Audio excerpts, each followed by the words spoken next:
Would you look at that. After a whole year of domination, Suicune finally isn't as relevant in the meta game as it used to be. I mean, take a look around you, it basically has disappeared. Or has it? That's right, SuiBax may have been holding a much lower profile in the metagame compared to past seasons, but that deck's strength and potential is not to be forgotten. Indeed, it still remains one of the most consistent deck lists, and thanks to the buff it has gotten with Field Blower, I firmly believe that it can hold its spot as one of the stronger decks in the metagame.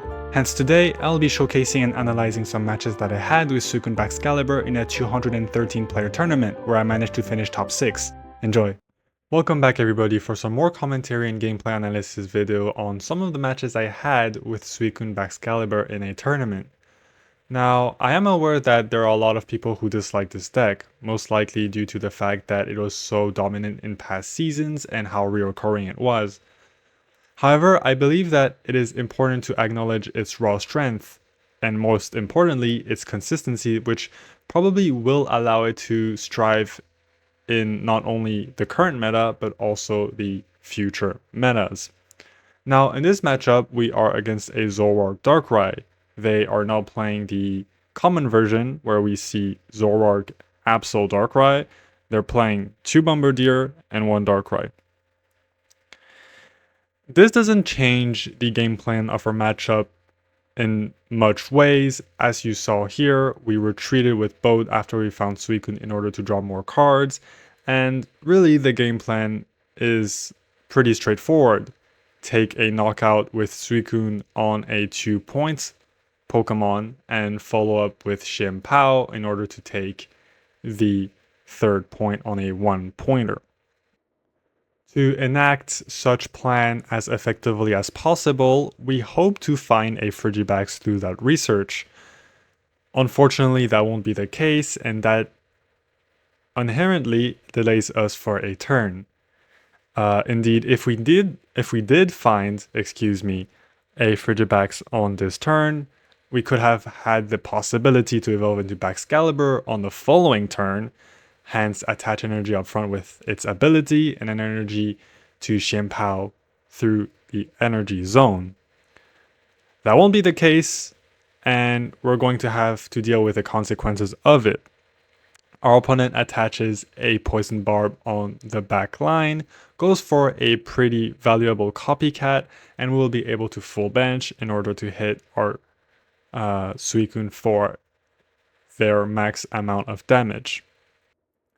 In usual circumstances, that Poison Barb will be a large issue, as now they will be able to hit us for 110, leave us at 30 HP, meaning that if we hit this Zoroark with a Poison Barb, we will go down to 10 HP. They could clean up that Suicune with a Darkrai Ping and get a hit on another Pokemon. However, thanks to the Field Blower, that scenario will not occur.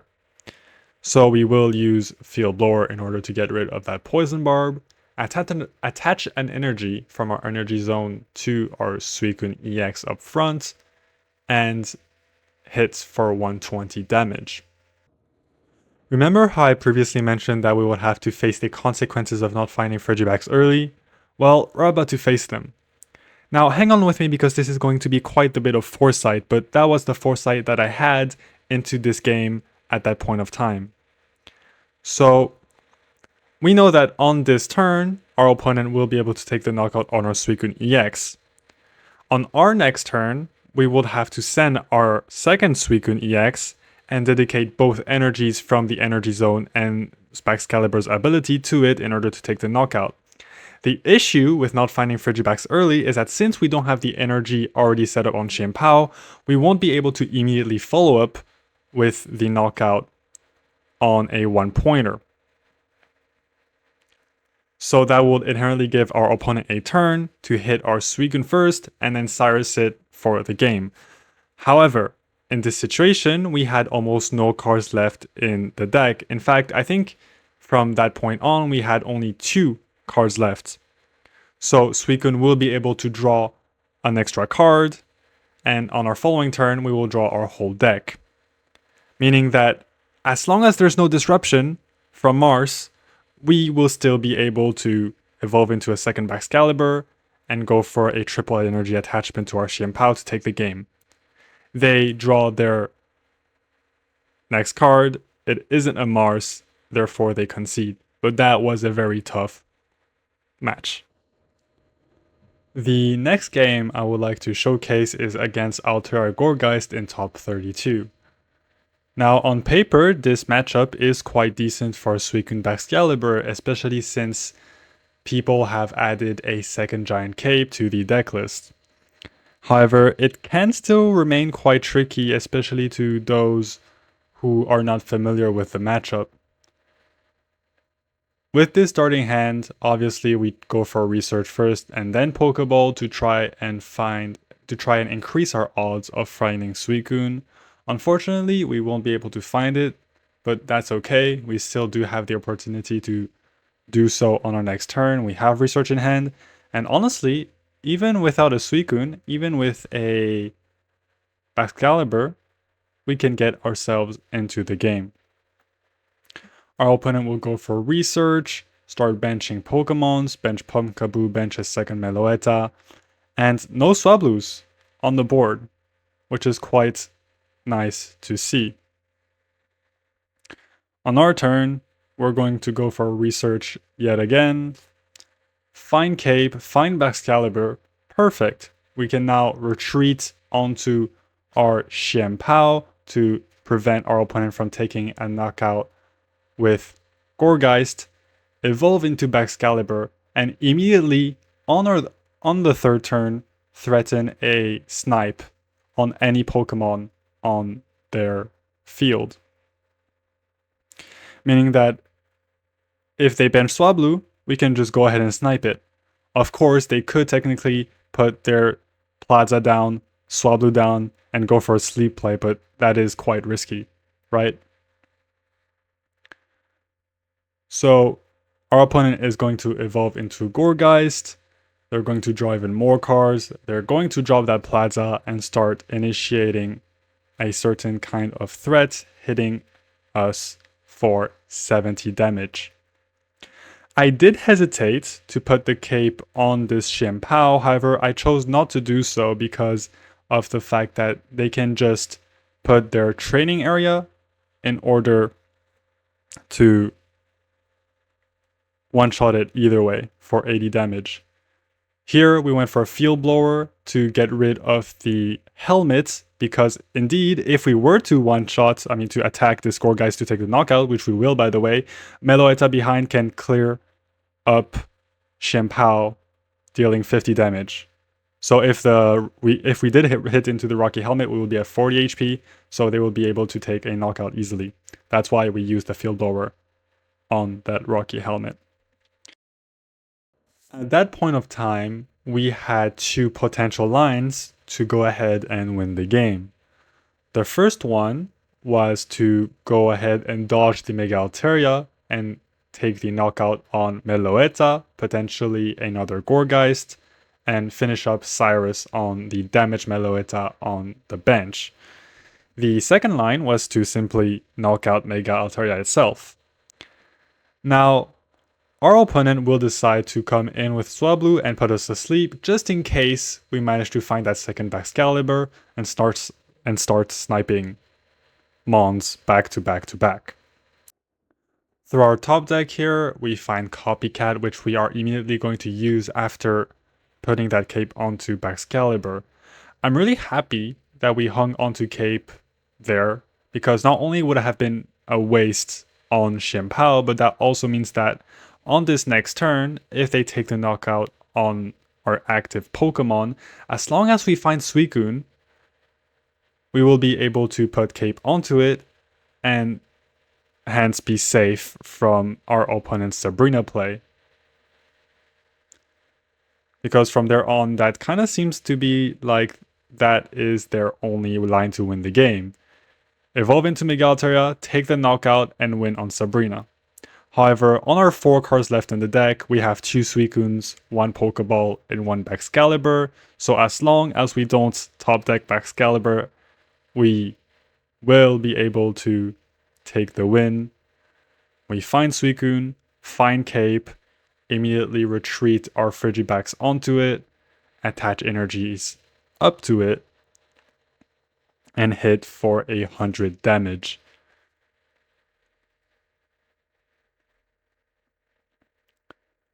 Our opponent will try to fight until the last moment, hoping that we break on Cyrus, because indeed we still have 2 cards left in deck, so they will go for Sabrina.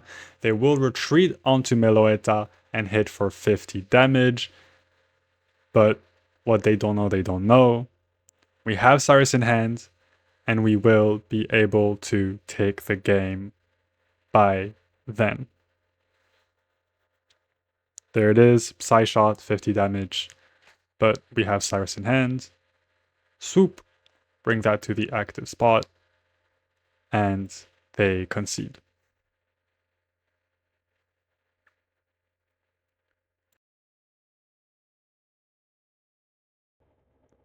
Going on to our top 16 match, we actually were paired up against the person from which I've copied the deck list from, so this is going to be an exact 20 card mirror matchup. Now, generally, Suicune mirror matchups are very, very complicated to navigate. Not only do you have to know when you have to bench your Pokemons, but also what to bench, right? Luckily enough, our starting hand is amazing. We have Candy, we have Baxcalibur, we can go ahead and swing on the next turn. Our opponent seems to be bricking. They have Frigibax up front, only 60 HP. If they do brick, a basic Pokemon would allow us to win the game, but of course, it wouldn't be that easy. If that was the case, if that were to be the case, I wouldn't be showing this this match, right? So we can't immediately take the knockout.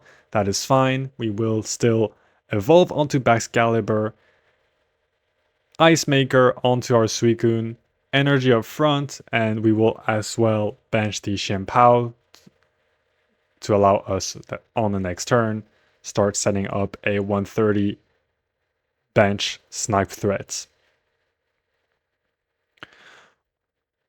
We saw that our opponent didn't use any cards on their first turn, so we can honestly deduce that they have the combo they need to evolve, which is the case. They are going to evolve into Baxcalibur and hit the Suicune for 90 damage, reducing its HP down to 30 HP. On the same turn, they are going to bench a Frigibax, and from there on, we actually have multiple lines we could take. We could either hit with Suicune, but that feels pretty bad because they can just take the revenge knockout immediately. Or we could, and that's what we will do, we could retreat onto our Xianpao, attach up an energy to Xianpao as well as Baxcalibur in order to initiate the 130 HP, 130 damage threat. Another reason for which we actually want to push Xianpao up front is to force our opponent to use Cyrus if they want to knock out this Suicune EX.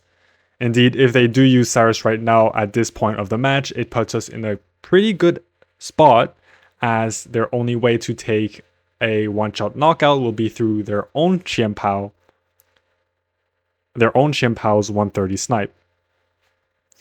So here we attack for 20 damage. Our opponent will go for Pokeball, will find a Xianpao that they're immediately going to bench because they want to use Copycat. Now, what's pretty good about this new version of SuiBax is the inclusion of Field Blower, right? Right now, they're benching their Xianpao and gonna go for Copycat. Even if they manage to find Cape and put that onto their 130 HP Mon, we will be able to discard that in order to one-shot it immediately and remove the threat off the board. So that's what they're going to do. They found Cape, they're going to put it on their Xianpao, they're going to retreat it, attach energies up to it in order to start initiating their own threat, but we have what we need in hand to take the knockout onto it. They unfortunately will even run out of time and can't even deal 20 damage. Here we go for research first, see what resources we can get. Irida is nice, Cape is good. Field Blower, immediately. Get rid of that Cape, start charging up energies on our Xianpao, and take the knockout on their active Mon. There is no reason to bench a second FrogEX, as we probably will not be able to set up another Baxcalibur anytime soon, and it would boost their Suicune's damage, right? And as good as our board is currently looking compared to our opponent, this game is not actually won yet. Why is that? Our opponent right now can find boats, can find Suicune, retreat onto Suicune, and immediately start attacking with it. If that's the case, that's a big problem. Why is that?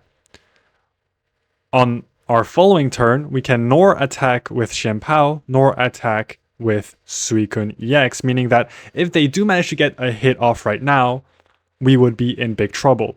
Fortunately for us, unfortunately for them, that won't be the case. Yet, it's still not that easy. Why is that? I feel like I keep saying why is that, but I'm trying to explain, the processes of thought here.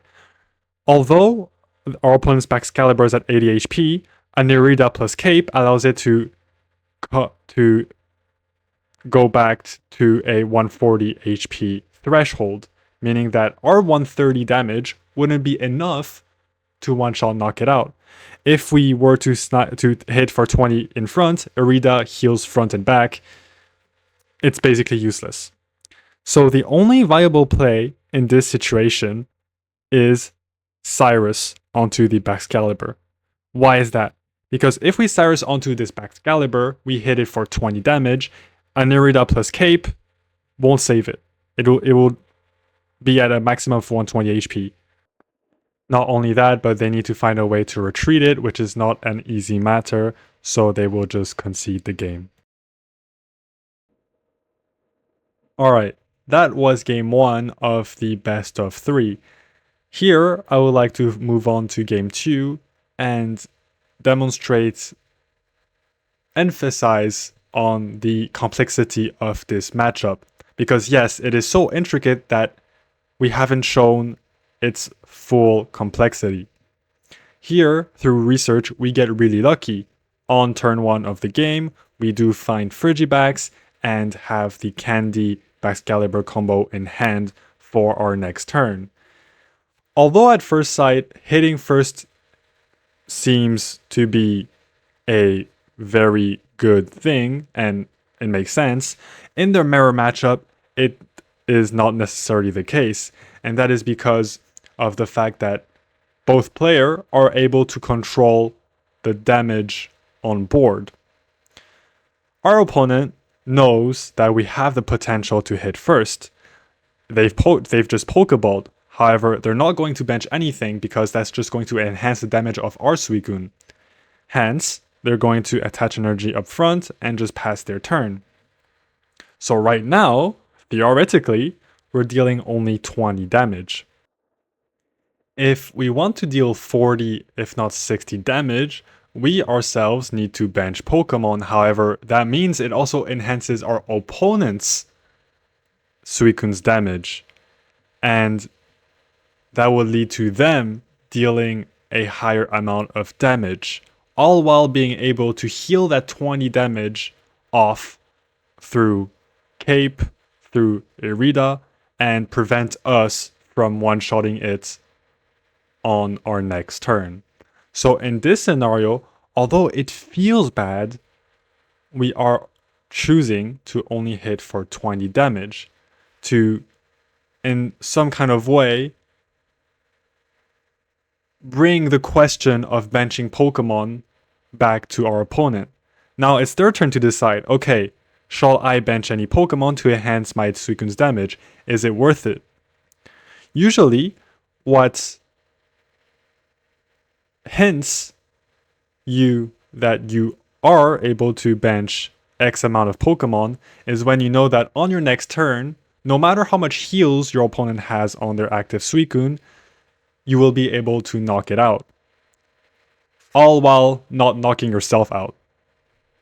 I hope this is understandable. Let me know in the comments if it is. So, our opponent here goes for research, thinks for a while, and will bench FrogEX to hit us for 40 damage, as well as have a potential board development set up on the board. They attach the energy up front and attack for 40 damage. So our Suicune will go down to 120 HP. And at that point of time, I'm thinking, okay, I did not top deck the Irida, I cannot heal. If I want to deal a certain amount of damage, I need to bench at least one Pokemon. If I do so, I will deal 60 damage, they will go down to 60 HP, but they can heal with Irida and K back up to 120, and they can then full bench to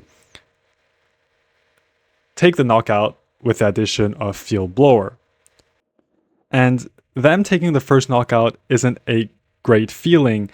The problem is, if we don't bench anything, we wouldn't have enough damage output and they could heal back up very easily. And that's when I've had the realization that I can just draw my whole deck right here, right now, and set up a board state that is win on board. And I'm going to try to explain why the following board state is a win on board.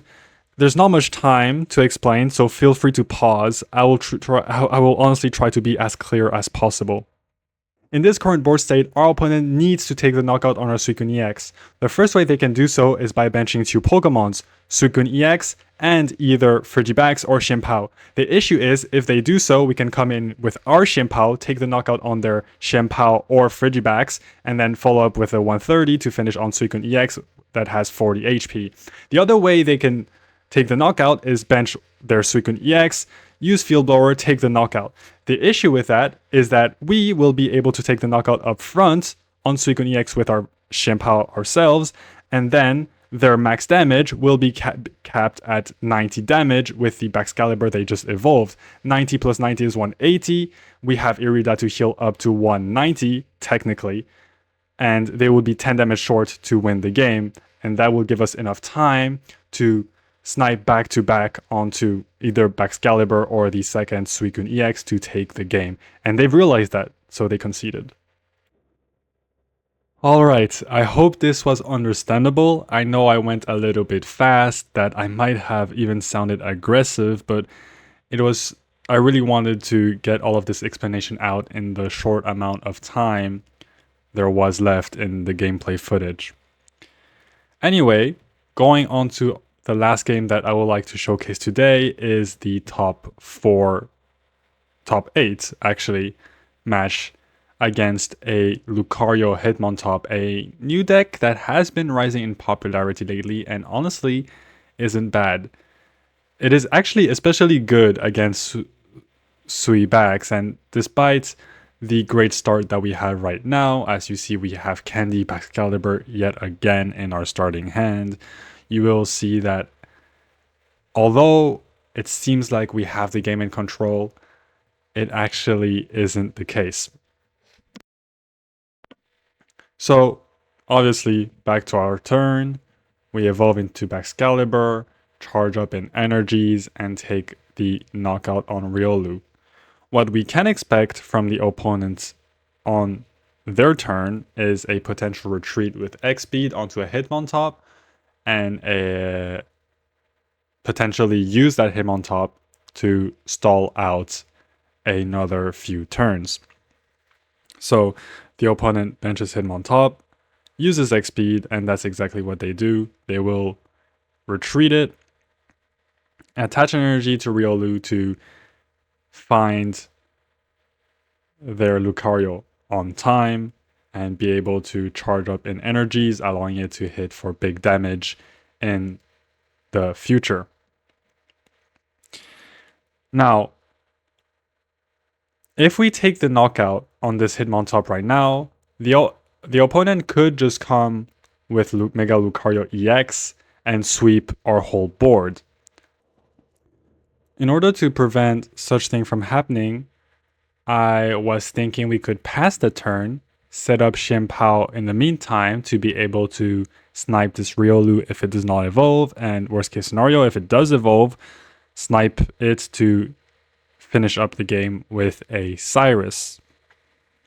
So the opponent, fortunately for them, does find their Mega Lucario and will be able to hit with Hitmontop thanks to us not taking the knockout onto it. With their Hitmontop, they're going to hit the Suicune and the Baxcalibur, setting up for a Cyrus play onto the Baxcalibur. Not only can this play stall for them, but they could also just take the knockout on Baxcalibur and cut off my source of energy acceleration. I decided to go for the snipe immediately onto the Lucario. Thinking about it now, I'm doubting this move was actually the right one because it feels rushed. It feels like I could have taken my time. This Irida feels rushed as well. I could have waited a turn because right now, in order to knock out my Baxcalibur, they need a Cyrus, they need an X-Speed. And they only have 2 cards in hand. So they will need the exact 2 cards to actually execute that move. So I think I should have kept Irida. The cape should have been kept for a Baxcalibur potentially as well. And so here you're going to see the opponent take advantage of my impatience. Indeed, they are going to attach an energy to Mega Lucario, Cyrus out, Baxcalibur onto the active spot. We have to find the other Baxcalibur or both in order to retreat. And if I had kept Irida, we could have healed this Baxcalibur, even put Cape onto it, and it wouldn't get one-shotted by the Mega Lucario behind. It is true, however, that in this position, Mega Lucario